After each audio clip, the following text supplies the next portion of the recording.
I mean, now you got guys like, I don't know, think of a name, Devin Vassell, who are just like flying through the air. You know what I mean? Like it's just a different level of athleticism. I knew you were going to sneak it in, Dave. Honestly, good on you.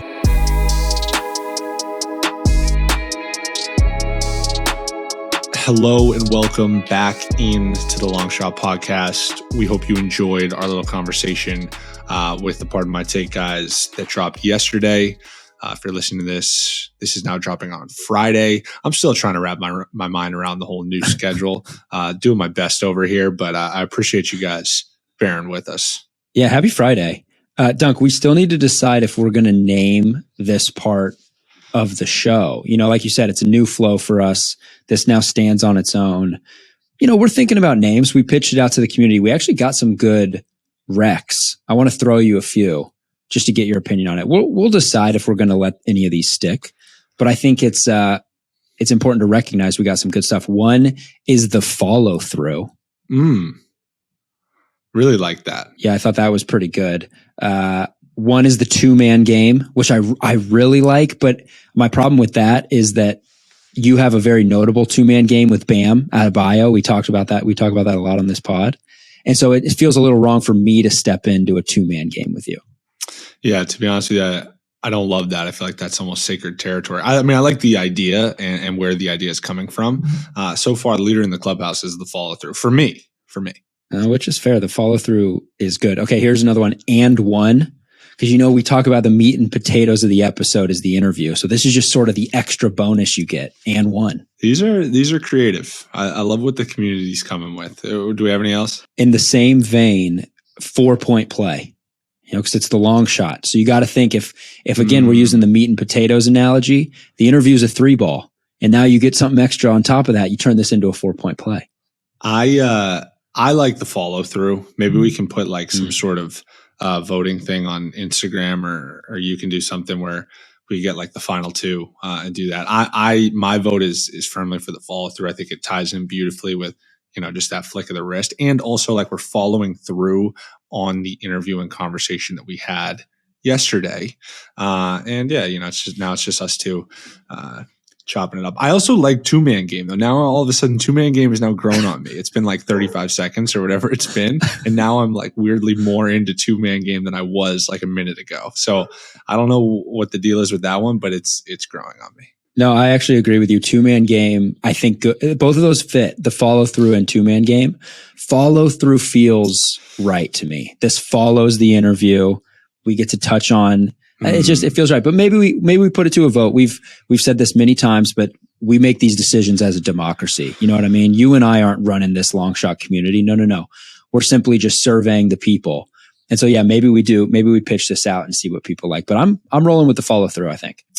I'm excited to see what the people choose, because you're absolutely right. This isn't about us, us as in you and I. It's about us as in the community at large. Correct. Dave, yeah, I see, and you, everyone can see if you're watching on YouTube. If you're not, I'll paint a picture for you. Davis is wearing a red Wesleyan hat, very proudly, Cardinal pride. Is there something you want to say, Davis? It seems like you've been giddy and eager to get something off your chest. No. Every episode, you know, I'm not having a great hair. I've got a little like hat hair thing going on because I was wearing a hat today. So I just, you know, I usually throw a hat on for these episodes. And this one was it just happened to be at the top of I got a little hat pile in my bedroom, which I know isn't the best way to store hats. Good friend of mine, actually, shout out BJ Davis. He used to hang all of his hats on the wall with like a nail, you know, so you'd have just a wall full of hats. He had like 50 of them. I don't take that good care of my hats. I just kind of stack them in a cupboard. But this one happened to be on the top, and so I just grabbed it. No reason. It has nothing to do with maybe the fact that Wesleyan beat Williams in the NESCAC Championship this past weekend. I think this was just a happy coincidence. You know, you bring that up as if it is a jab at me in some way. I will say I watched the game pretty much in its entirety, and I actually surprised myself with how invested I was. I mean, I'm pretty far removed from Williams at this point. I was actually watching it with another Williams alum, a friend of mine, Dan Aronowitz. Shout out to Dan. He was down in Miami, and for some reason, I was way more invested in the game than he was. Like, he was a legit alum. I just threw myself in as an alum right there, which I'm not really. Like, I didn't graduate for Williams. I don't know if there's like a legal name for that, where you went to the school but you didn't graduate. Yeah. So we'll call it a pit stop. You had a pit stop. Yeah, I had a pit stop there. But anyways, I was watching the game, was deeply invested, mostly just from the standpoint of it was another opportunity for me to talk shit to all my friends who went to Wesleyan, because I have a few of them. And if Williams had come out on top, I would have really relished that opportunity, but they didn't. We took our L, we took it like men, and we're keeping it moving. We got an at-large bid for the NCAA tournament. Here I am saying we, like I'm, still in the locker room, still a part of the group, but nonetheless, I will be, now that it's March, I'm definitely pulling for Williams. That's for damn sure. I also need to right a serious wrong. In our conversation with the Pardon My Take guys, we talk just very briefly about Wesleyan Williams, and I try to throw you a bone because when I went to Wesleyan, I would like to point out we won the first NESCAC championship in school history, but Williams was a more established program at that time. So in our conversation with Pardon My Take, I throw you Williams was better than Wesleyan when I was there. I threw just like tried to throw a little compliment, but then as fate would have it, like 48 hours later, we stomp you guys for a NESCAC championship. So I don't know. I don't know if it's clear cut anymore. So I think it's just important. Shout out to my Wesleyan boys. Shout out to Coach Riley. Second NESCAC championship in school history. We're rolling, baby. Number 8 in the country right now, according to D3 Hoops. Who knows? It might be a deep tourney run in the future. Wow. Well, I'll tell you one thing for sure, Davis. I've never lost to Wesleyan. 2-0 in my career. And so you can talk about this being better, whatever. Now you're better at that or whatever. When I was there putting on the Williams jersey, I wasn't going to lose to Wesleyan. That was a fact. So I think in that regard, the Pardon My Take guys were quite accurate. Anyway, Dave, is there anything you want to talk about? Anything just, on your minds? Well, first of all, I'm going to take this. I'm going to take this Wesleyan hat off because I'm going to be honest, it doesn't fit my head and it kind of hurts. But I'm going to keep another hat on because the hair's not great. Dunk, I have a confession. I spent about 4 hours today just going on a deep dive of the history of highest free throw shooting duos in the last 20 years. I was just combing through Basketball Reference, and let me tell you, not many better ways to spend 4 hours of your day. Some really good stuff in there. But this was inspired by the new look Philly 76ers. The first 2 games of James Harden and Joel Embiid has essentially just been a free throw every possession. Games are taking, 5 hours to finish. Joel shot 20, 30 free throws in that first game. Harden's shooting another 10 to 15. It's just ridiculous. And so what's funny is James is, he's a guy who's gotten the rep of, foul baiting and, going out of basketball motion to get to the free throw line, led the NBA in free throws for, 5-6 years. He was shooting 11 a game. His numbers are down. Joel's now shooting 11.6 a game. Together, they're shooting almost 20 a game, Dunk. So my question for you is, this is a long-winded way of me leading to some NBA trivia. Can you tell me right now, James Harden and Joel Embiid together are averaging 19.6 free throws per game. That's the highest of any duo since who? Can you tell me? First off, I love that you're on a first name basis with Joel and James. Just name dropping them. Just like 100%. Casual friends. That's beautiful. My instinct is to just jump to Jordan. So I'm going to say Jordan and somebody. I'll say Pippen. Feels right that it would be those two. Am I accurate? No, you're not. In fact, it's much more recent. I'll give you a hint. It's in the last 20 years. Okay. And what was it, 19 a game? Yes, Joel first name and James first name are 19.6 a game. Oh, man. I'll say Kobe and Shaq. That's a very good guess. Kobe and Shaq in 2001 were 21.3 a game. So that is more than my friends Joel and James. But more recently was Shaq and D Wade, the 2005 Miami Heat. Shot over 20 a game. Okay. So I will say you kind of misled me a little bit with the question. I think you made it sound like it was going to be even further back, which is why I initially jumped to Jordan. When you gave me a little bit of a time frame, I think it becomes a lot more reasonable. That honestly, and I'm not just you still got it wrong. That probably wouldn't have been my next. I did, but it probably wouldn't have been my next guess, but it would have been my third guess. Shaq and D Wade in 06. I'm guessing that was 06? 05, 04, 05. Okay. So I was, I was right there. I appreciate the trivia. It's good stuff. I feel like I've been pretty on top of it lately. I still think that John Starks call I had a couple weeks back was one of my better bids. So still wearing that one proudly and just riding confidence from that one, really. That was the John Starks poll was pretty good. I'm not going to lie. I have one more free throw trivia because again, I used 4 hours of my day to do this, and so it just feels like it would have been a disservice. Yeah, it would have been disservice to my time if I don't ask you a second question. So my second question for you is: do you know who has the record for most free throws per game in a season, all time? Can I get once again? Can I get like a little bit of time context? So I'll say this. Shaq is second on this list with about 13 a game, but this person has multiple seasons higher than that. And I'll give you a big hint. Yeah, I'll give you a big hint. This player also has. No, I don't want to give you a big hint. This player has multiple seasons higher than Shaq. Yeah.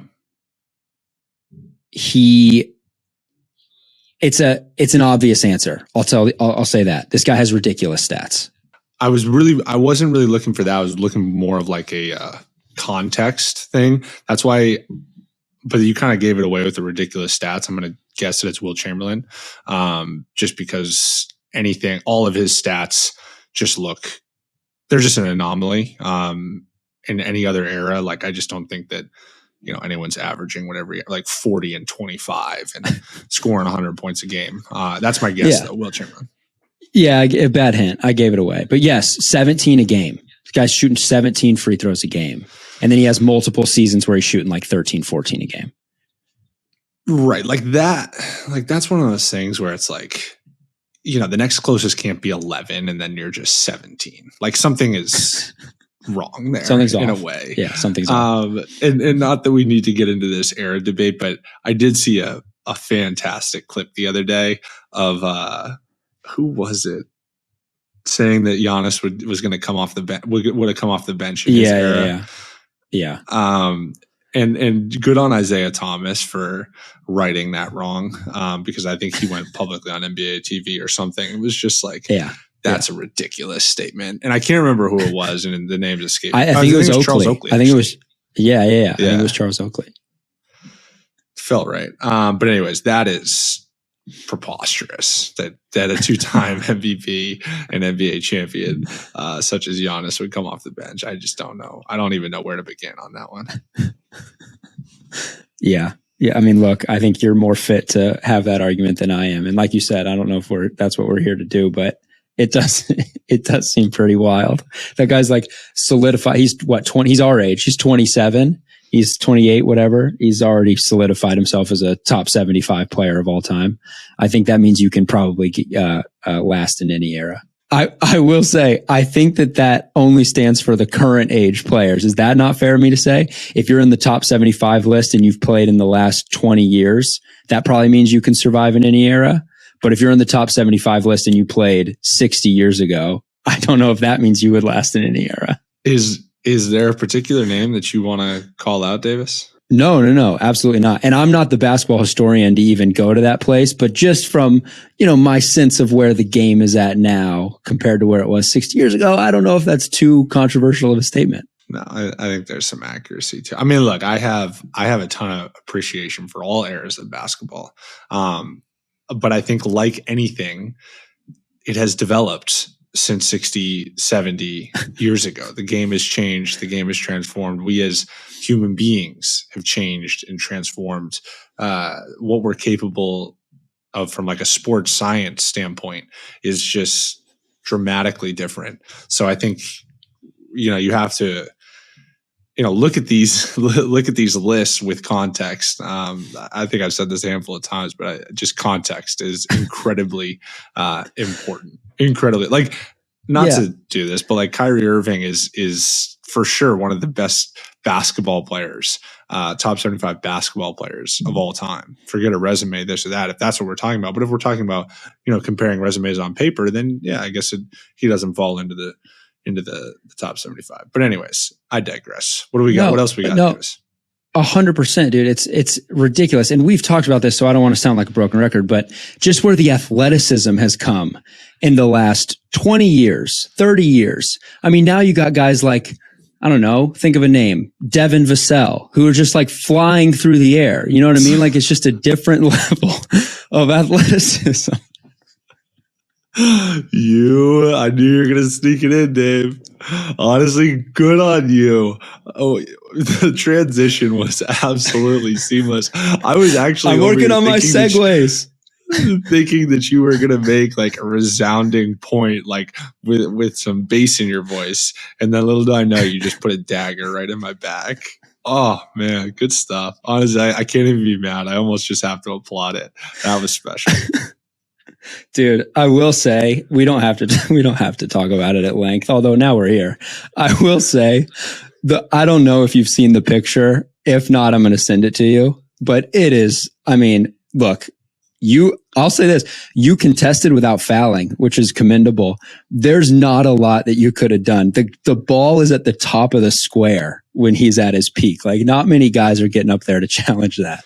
Yeah. I think it was a learning experience, not from the standpoint of that I shouldn't have jumped. I don't regret jumping. I think it was the right move to jump. I think the day that I stopped jumping in those instances is the day that I need to look in the mirror and reevaluate some things. Agreed. The learning experience became apparent in that I was late in acknowledging the transition defense and kind of reading the floor. So that's where the breakdown occurred.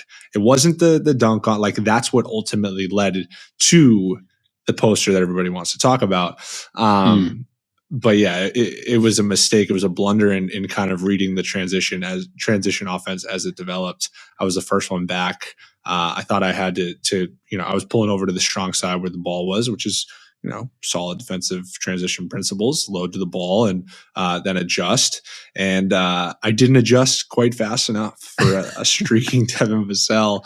And I paid the ultimate price. I do. It's funny to me, like, and I get it, it's a highlight play. It gets posted everywhere. But like, I just like, when you're playing a high level of basketball, like, that stuff's like bound to happen, almost as if like then people like come at me like I'm now like less of a human being because of it, which I get it. It's part of it, but that's always just kind of like entertaining in some weird and twisted way.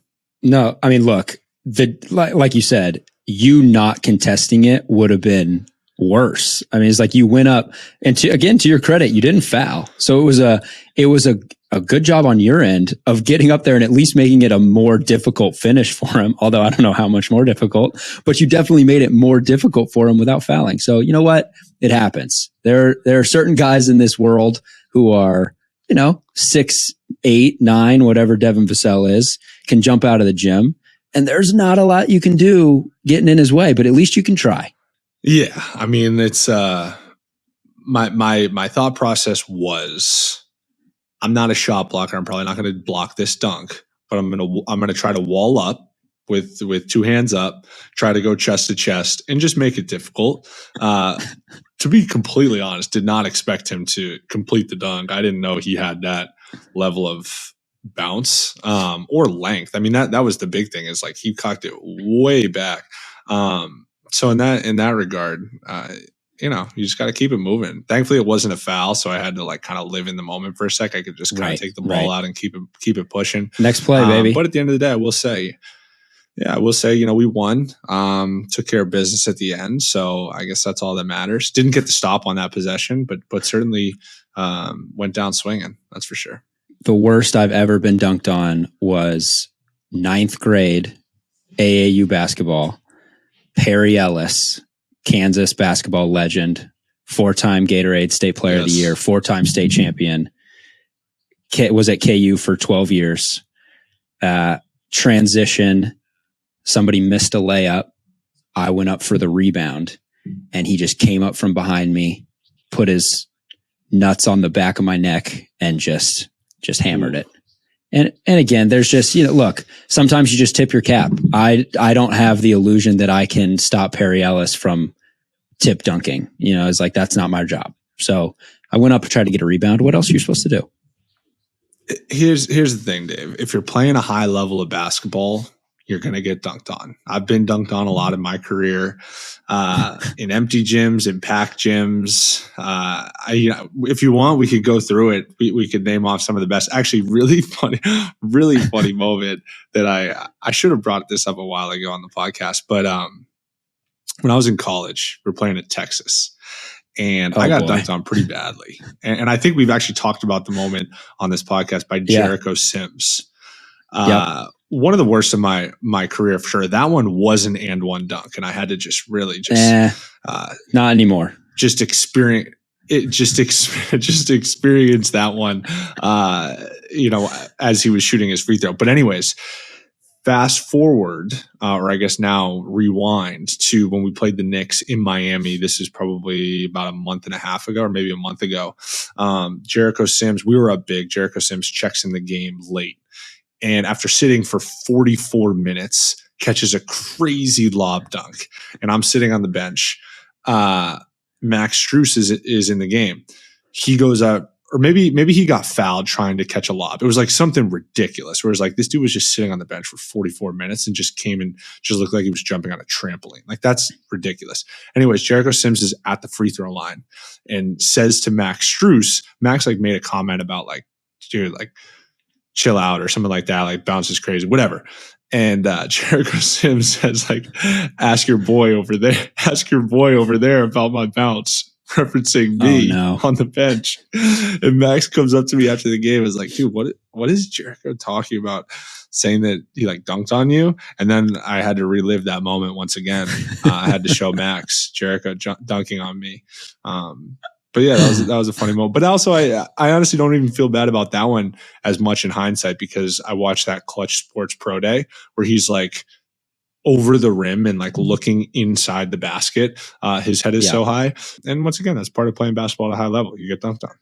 I got to be honest, this is going to be disrespectful to you. So just going to precursor this statement with that. I'm surprised that he holds the dunk on you with that much value. Why does he still, why is he referencing that years later? Come on. Okay, Jericho, we get it. Have you not dunked on anybody else like that? That can't be the best poster he's had. I don't think it's I think it's I wouldn't know, because I don't have a lot of moments where I've dunked on people. I have a few. I certainly remember them, but yeah, you're right. If you're a dunker of that caliber, you probably have enough to where you would forget. But I guess my thought is that when you do it to that extent, you probably never forget it. I have shots that I'll never forget.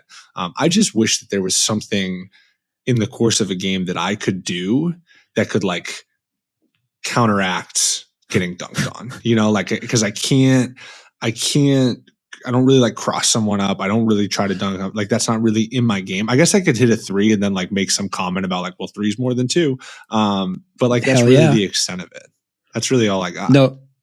There's a rule in basketball. I don't know who made it, but there is without a doubt a rule that if there's a big dunk that's missed, you come down and shoot a three.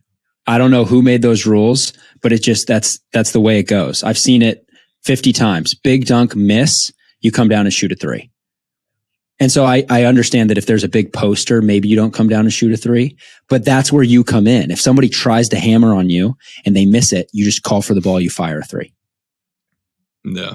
All right. That's good to know. I didn't know that was an unwritten rule. Yeah. But I guess when you pour through hours and hours of basketball reference data on a Tuesday, Yeah. you earn the right to make the rules. So thank you. Congrats to you for that. Dave, anything else we got here before we shut it down? I don't think so. It's getting late. You got two big ones coming up. Actually, we're recording this before a road back to back. So you get some rest. We'll touch base next week. I appreciate that. Hope you guys enjoyed this week's episodes, plural, of the Long Shot. The one with the Pardon My Take guys was a ton of fun for us. Like we kind of referenced yesterday in that little pre-interview segment. Just continuously impressed by the media conglomerate that Barstool Sports is. It's high level stuff. It really is. Yeah, it is. Anyways, have a great weekend, everybody. And looking forward to checking back in next weekend, or next week, I should say. Cheers.